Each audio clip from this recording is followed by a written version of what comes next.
Dank beray da gayra sağ ol. Спасибо.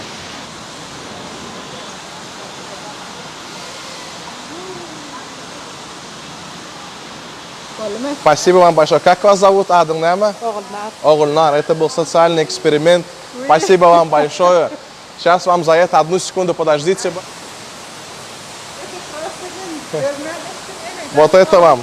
От павильон Outdoor вот такой вот прекрасный стул. И на это кишу, не типа.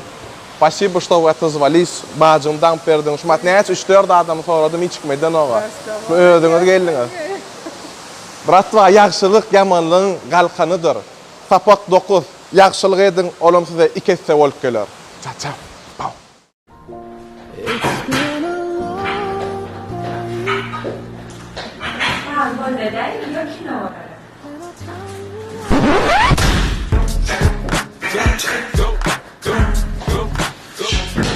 Tapak 8. Eğer dedin, maksadın yetişek olsa ona hiç daha üstünüzü bölme.